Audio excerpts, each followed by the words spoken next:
Sa gitna naman ng selebrasyon sa Valentine's Day, itinampok sa isang barangay sa Cainta, Rizal ang pag-ibig. Hindi para sa nobyo o nobya, kundi para sa pamilya kung saan nagkaroon ng pagsakripisyo upang maitaguyod ito. Ang detalye ihahatid ni Faith Santiago para sa 13 sa tanghali. Makahulog ang ipagdiriwang ng Barangay San Juan, Cainta, Rizal ang ika-14 ng Pebrero sa pamamagitan ng pagbibigay kilala sa mga breadwinners. Isasagawa ang programa na layong magbigay ng pagsaludo, pagpapahalaga at pasasalamat sa mga residenteng nagsakripisyo upang matulungan ang kani-kanilang pamilya.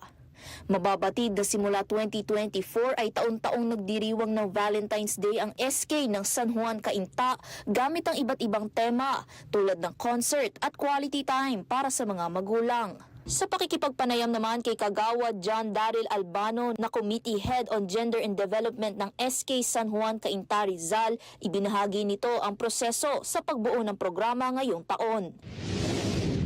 Na pag-isipan ko po na what if yung mga breadwinners naman po na hindi sila masyadong nabibigyang halaga kung tutuusin talaga yung mga paghihirap, sakripisyo nila sa pamilya nila.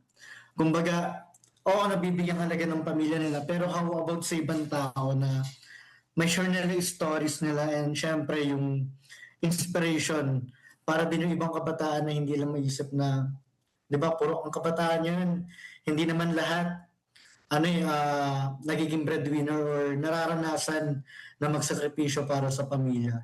Inibitahan din ng Sangguniang Kabataan ang mga presidente ng youth organization sa lugar, gayon din ang iba pang mga kabataan upang marinig ang mga kwento mula sa mga breadwinner.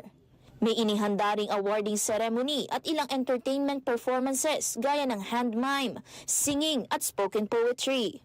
Para sa mga nakapag-register at nakasali sa mechanics na breadwinners, mamamahagi ang Sangguniang Kabataan ng mga bigas, grocery package, 2,000 pesos cash, body massage vouchers, plaque of recognition, at syempre, Valentine's Day bouquet and chocolates.